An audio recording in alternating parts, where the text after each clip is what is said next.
सबसे अधिक त्यागी कौन? 10वीं कहानी बेताल पच्ची से। मदनपुर नगर में वीरवर नाम का राजा राज करता था। उसके राज्य में एक वैश्य था जिसका नाम हिरण्यदत्त था। उसके मदनसेना नाम की एक कन्या थी। एक दिन मदनसेना अपनी सखियों के साथ बाग में गई। वहां संयोग से सोमदत्त नामक सेठ का लड़का धर्मदत्त अपने मित्र के साथ आया हुआ था। वह मदनसेना को देखते ही उससे प्रेम करने लगा। घर लौटकर वह सारी रात उसके लिए बेचैन रहा। अगले दिन वह फिर बाग में गया। मदनसेना वहां अकेली बैठी थी। उसके पास जाकर उसने कहा, तुम मुझसे प्यार नहीं करोगी तो मैं प्राण दे दूंगा। मदनसेना ने जवाब दिया, आज से 5वें दिन मेरी शादी होने वाली है, मैं तुम्हारी नहीं हो सकती। वह बोला, मैं तुम्हारे बिना जीवित नहीं रह सकता।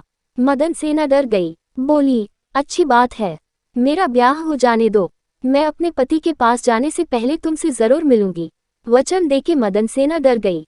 उसका विवाह हो गया और वह जब अपने पति के पास गई तो उदास होकर बोली, आप मुझ पर विश्वास करें और मुझे अभय दान दे तो एक बात कहूं। पति ने विश्वास दिलाया तो उसने सारी बात कह सुनाई।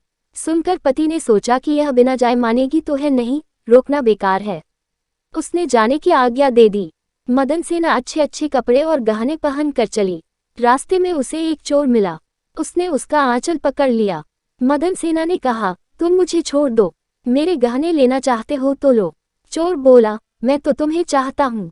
मदनसेना ने उसे सारा हाल कहा, पहले मैं वहां हो आऊं, तब तुम्हारे पास आऊंगी। चोर ने उसे छोड़ दिया। मदनसेना धर्मदत्त के पास पहुंची। उसे देखकर वह बड़ा खुश हुआ और उसने पूछा, तुम अपने पति से बचकर कैसे आई हो? मदनसेना ने सारी बात सच सच कह दी। धर्मदत्त पर उसका बड़ा गहरा असर पड़ा। उसने उसे छोड़ दिया। फिर वह चोर के पास आई। चोर सब कुछ जानकर बड़ा प्रभावित हुआ और वह उसे घर पर छोड़ गया। इस प्रकार मदनसेना सबसे बचकर पति के पास आ गई। पति ने सारा हाल कह सुना तो बहुत प्रसन्न हुआ और उसके साथ आनंद से रहने लगा। इतना कहकर बेताल बोला, हे राजा, बताओ पति, धर्मदत्त और चोर, इनमें से कौन अधिक त्यागी है? राजा ने कहा, चोर। मदनसेना का पति तो उसे दूसरे आदमी पर रुझान होने से त्याग देता है। धर्मदत्त उसे इसलिए छोड़ता है कि उसका मन बदल गया था। फिर उसे यह डर भी रहा होगा कि कहीं उसका पति उसे राजा से कहकर दंड न दिलवा दे। लेकिन चोर का किसी को पता न था, फिर भी उसने उसे छोड़ दिया। इसलिए वह उन दोनों से अधिक त्यागी था।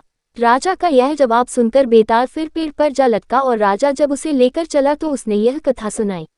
ऐसी ही और कहानियों को सुनने के लिए चैनल को सब्सक्राइब करें और वीडियो को लाइक करना ना भूलें। धन्यवाद।